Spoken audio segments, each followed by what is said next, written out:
Maybe it happened in a moment of rage. Something dark passed through your mind, a thought about God that horrified you the moment you had it, or words you said out loud that you instantly wished you could take back. Or maybe you can't even identify a specific moment, just a feeling, a quiet, persistent dread that sits somewhere behind your chest, a sense that you crossed a line you can't name, at a moment you can't pinpoint, and that something is permanently different now. If you have ever lived with the fear that you committed the unforgivable sin, the blasphemy against the Holy Spirit that Jesus described, this episode is specifically for you, not to scare you further, not to give you a checklist to figure out whether you did it, to show you what Jesus actually said in the context he actually said it, to people he was actually speaking to, and to give you something most content on this topic has not given you. Not just information, but the actual relief the text provides, if you'll let it.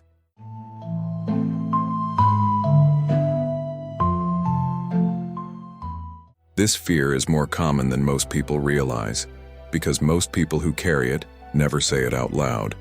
Research on religious anxiety shows that up to 15% of devout Christians have experienced significant distress related to the fear of having committed an unforgivable sin. Pastors and counselors who work with these fears report that it comes up in their conversations more than almost any other spiritual concern. It comes in different forms. Some people can point to a specific moment, a dark thought, an angry statement, a period of deliberate rebellion. Others have no specific memory, just an accumulating sense of spiritual distance that they can't explain and can't shake. And almost all of them share one thing: they have been carrying this alone, because the fear itself makes them feel too disqualified to bring it to God and too ashamed to bring it to anyone else. If that is you, if you have been carrying this silently, then hear this before anything else. The fact that you are afraid means something, and what it means is not what you think. We will come back to that. First, we need to go to the text. What Jesus actually said. Matthew chapter 12.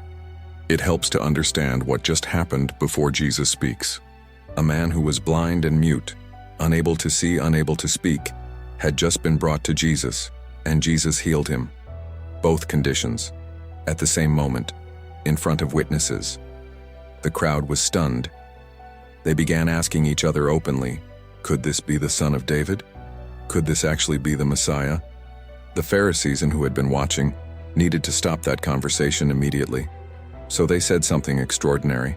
They said that Jesus was casting out demons by the power of Beelzebub, the prince of demons. They looked at an undeniable miracle, a man who had been blind and mute, now seeing and speaking, and they publicly attributed it to Satan. That is the context in which Jesus speaks the words about the unforgivable sin.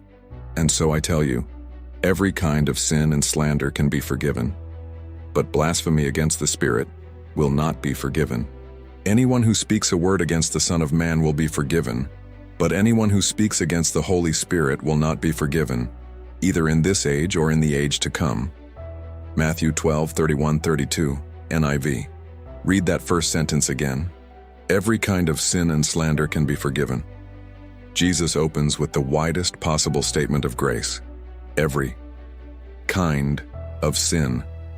Not most sins, not sins below a certain severity, every kind.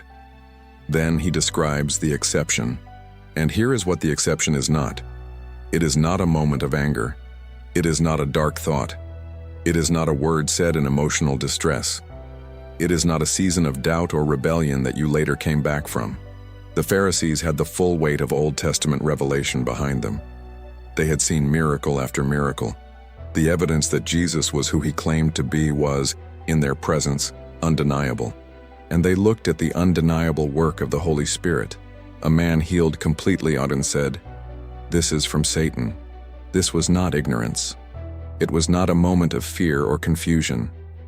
It was a deliberate, public, conscious attribution of God's most obvious work to the devil, by people who had more reason to know better than anyone else present.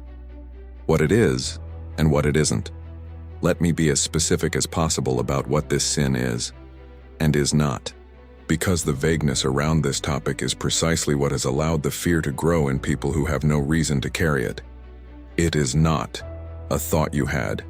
No matter how dark, intrusive thoughts, including thoughts that are dark, blasphemous, or horrifying to you, are not the same as choosing to believe something. The very fact that a thought horrifies you is evidence that you do not hold it. You cannot accidentally blaspheme the Holy Spirit by having a thought pass through your mind that you immediately reject. Theological studies on scrupulosity, a form of religious anxiety that attaches to exactly this fear, consistently note that the people most tormented by intrusive, blasphemous thoughts are precisely the people who love God most deeply. The thought disturbs them because it contradicts what they actually believe. It is not words said in anger or pain. Even terrible ones. Peter denied Jesus 3 times, loudly, publicly, with an oath. He did not commit the unforgivable sin. He wept bitterly and was restored. Paul described himself as the foremost of sinners, a man who had persecuted the church, who had stood by while Stephen was stoned, who by his own description had been a blasphemer. Even though I was once a blasphemer and a persecutor and a violent man, I was shown mercy because I acted in ignorance and unbelief. 1 Timothy 1:13, NIV. Paul used the word blasphemer, and he received mercy. Because blasphemy in a moment of ignorance and unbelief is not the same as the settled, conscious, deliberate rejection that the Pharisees demonstrated. It is not a season of doubt or walking away, even a long one. The prodigal son in Luke 15 walked away from his father entirely, deliberately, for a significant period. He wasted everything. He ended up feeding pigs in a foreign country. When he came to himself and returned, the father ran toward him, didn't walk, ran. Before the son could finish his rehearsed speech of confession, the father was already calling for the celebration. The story does not suggest that the son's return was risky, that maybe he had been gone too long or done too much, or crossed a line that made the father uncertain. The father's response is immediate, excessive, and unconditional.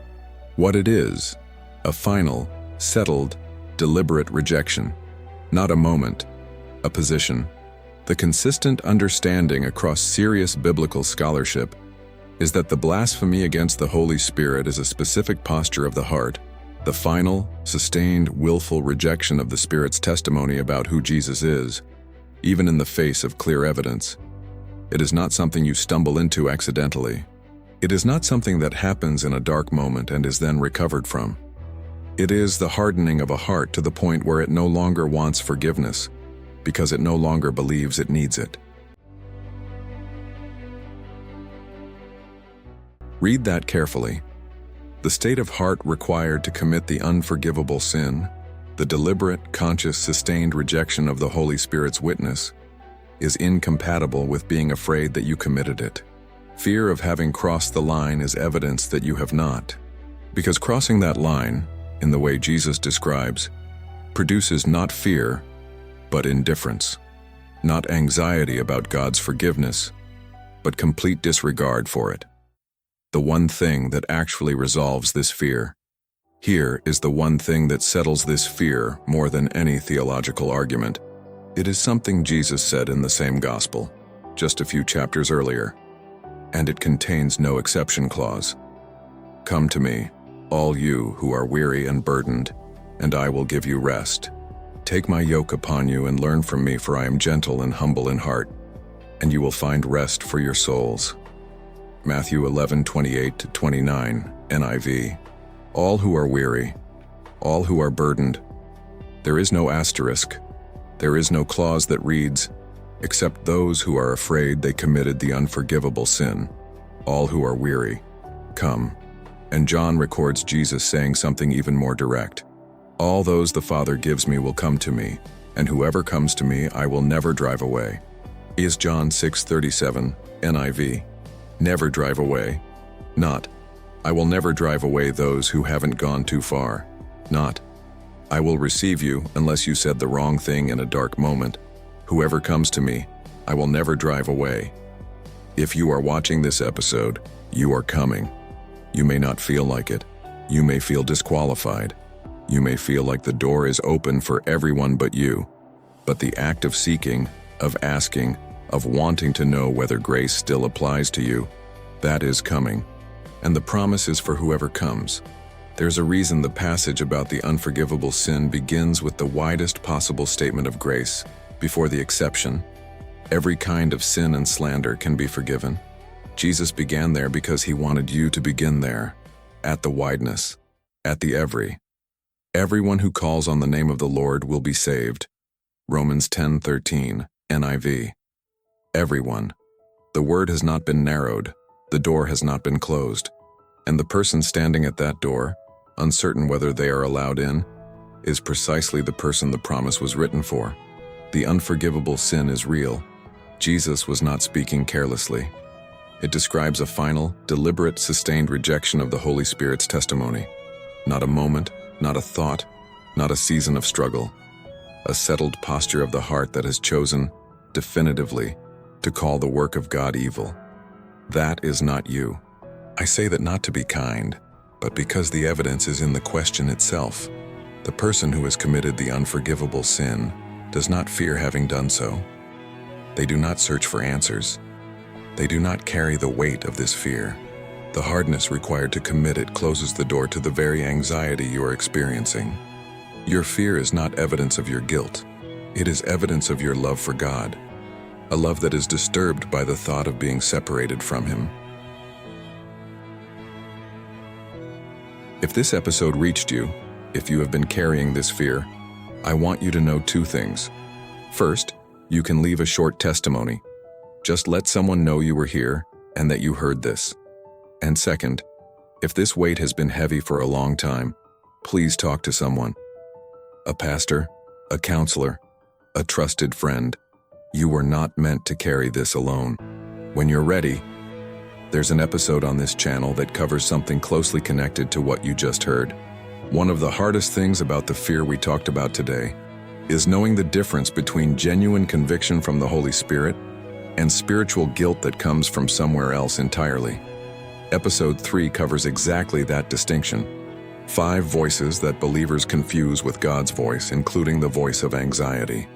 It's there when you're ready.